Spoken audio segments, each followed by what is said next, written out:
హరి ఓం. జై శ్రీమన్నారాయణ. మీ హరిగొప్ప. ఇదివరలో మనం శాపాల గురించి తెలుసుకున్నాం. అది 5 రకాలు అనుకున్నాం. ఈ 5 రకాల్లో ముఖ్యమైనది సర్పదోషం. అంటే ఇది ప్రతి ఒక్కరూ చేస్తుంటారు. ఎందుకు అని అంటే ఏదో సర్పాలు మనకు కీడు చేస్తున్నాయని చెప్పి దానికి కీడు చేయడం. అలాగే కీడు చేసిన తర్వాత దానికి చేయవలసిన కార్యక్రమాలన్నీ చేయకపోవడం వల్ల సర్పదోషం వస్తుందనేది ఆనవాయితీగా ఉంటుంది. మరి ఈ సర్పదోషం ఎలా కనుగొనాలి అనేది కూడా మనం తెలుసుకున్నాం. ఎందుకు అని అంటే జాతకంలో కుజుడు లగ్నంలో ఉన్న, అలాగే కుటుంబ స్థానంలో ఉన్న, పంచమ స్థానంలో ఉన్న, సప్తమ స్థానంలో ఉన్న, అష్టమంలో ఉన్న కుజదోషం ఏర్పడుతుంది. కుజదోష విషయంలో సర్పదోషం కూడా అనొచ్చు దీన్ని ఒక రకంగా. అలాగే రాహుకేతువులు పై చెప్పిన విధంగా ఉంటే అది కూడా సర్పదోషం అంటారు. మరి కుజుని విషయంలోనూ సర్పదోషము, రాహుకేతువుల విషయంలోనూ సర్పదోషం ఎందుకు అనాల్సి వచ్చిందంటే రాహుకేతువులు సర్పాలు అనే సంగతి జగమెరిగిన సత్యం. ఇక కుజుడు అనేది సర్పంగా, అంటే కుజుడికి అధిష్టానం దేవత సుబ్రహ్మణ్యస్వామి సర్పంగా సంచరిస్తుంటాడు భూలోకంలో, కలియుగంలో. సరే, ఇది ఎందుకు ఎందుకు జరుగుతూ ఉంది, ఎందుకు ఆ విధంగా సుబ్రహ్మణ్యస్వామి నాగమయ్యగా సంచరిస్తున్నాడు అనే తర్వాత వీడియోలు తెలుసుకుందాము. ఈ విధంగా సర్పదోషాలు ఉన్నప్పుడు పిల్లలకి వివాహ విషయంలోనూ, సంతాన విషయంలోనూ, కుటుంబ వృద్ధి విషయంలోనూ ఇబ్బంది కలుగుతుంటాయి. అయితే దీనికి రెమెడీ ఉందా లేదా అనేది ఆలోచిస్తే రెమెడీ ఉంది. కంపల్సరీ ప్రతిదానికి కూడా రెమెడీ ఉంటుంది. కాబట్టి దాన్ని మనం ఆలోచిస్తే ప్రతి మంగళవారం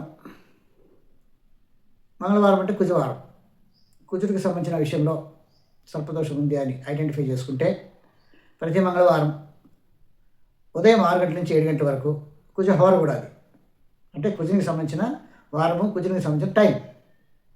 మరి అంతటి పవిత్రమైనటువంటి టైంని ఆ సమయంలో ఆ కుజునికే పూజ చేస్తే కుజుడు సంతృప్తి పడి మన మీద దయాదాక్షిణ్యాలు చూపించే అవకాశాలు ఉన్నాయి.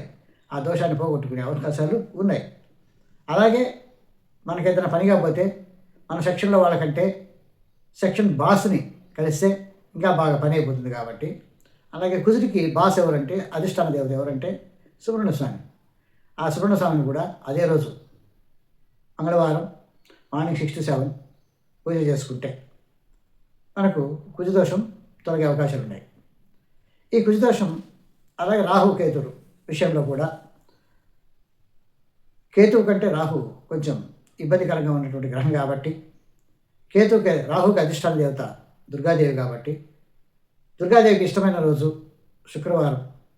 శుక్రవారంలో రాహుకాలం టైము, అంటే రాహు గురించి పూజ చేస్తున్నాం కాబట్టి రాహుకాలం టైము ఉదయం 10:30 నుంచి మధ్యాహ్నం 12 గంటల వరకు రాహుకాలం శుక్రవారం. ఆ రాహుకాలం టైంలో దుర్గాదేవికి, రాహుకి అధిష్టాన దేవత అయిన దుర్గాదేవికి పూజ చేసుకోవడం, అలాగే రాహుకు కూడా పూజ చేయడం అనేది చేసుకుంటే అటు రాహు పరంగా ఏదైనా సర్పదోషం ఉంటే సర్పదోష నివారణ అవుతుంది. అలాగే మంగళవారం పూజ చేసుకుంటే కుజుని పరంగా సర్పదోషం ఉంటే సర్పదోషం నివారణ అవుతుంది. అయితే కొంతమంది ఏమంటారంటే రాహుకేతువులలో సర్పదోషం ఉంది, ఇది సర్పదోష జాతకం అంటే మేము కాళహస్తికి వెళ్ళాము, రాహుకేతు పూజ చేయించినాము అని అనుకుంటారు. కొంతమంది కుజుని వల్ల సర్పదోషం ఉందని తెలిపితే కొక్కికి పోయించినాము, అక్కడ కూడా సంకల్పం చేయించినాము అని చెప్పుకుంటారు. ఒక మాట చెప్తున్నా వినండి. సర్పదోషం అనేది 7 తరాలకు సంబంధించింది. మన పూర్వీకులు చేసినటువంటి 7 తరాల్లో ఏదైనా ఈ సర్పాలకు కీడు చేసి నిర్లక్ష్యం చేసుంటే అది సర్పదోషం వస్తుంది అనేది శాస్త్రం. మరి కీడు చేయడం అనేది మామూలే. ఎందుకంటే పొలాల్లోనూ లేకపోతే ఇళ్లలోనూ అదేదో మనల్ని ఇబ్బంది చేస్తుందని చెప్పి ఆ సర్పాన్ని కీడు చేస్తారు. ఆ యొక్క కీడు చేసిన సర్పానికి మరణించిన మనిషికి ఏ విధంగా దహన సంస్కారాలు చేస్తామో అదేవిధంగా ఆ సర్పానికి కూడా దహన సంస్కారాలు చేయాలి. దహన సంస్కారం అంటే దశావసు, తర్వాత మాసికాలు, ఏడాది పెద్దనం అలాంటివి కాదు.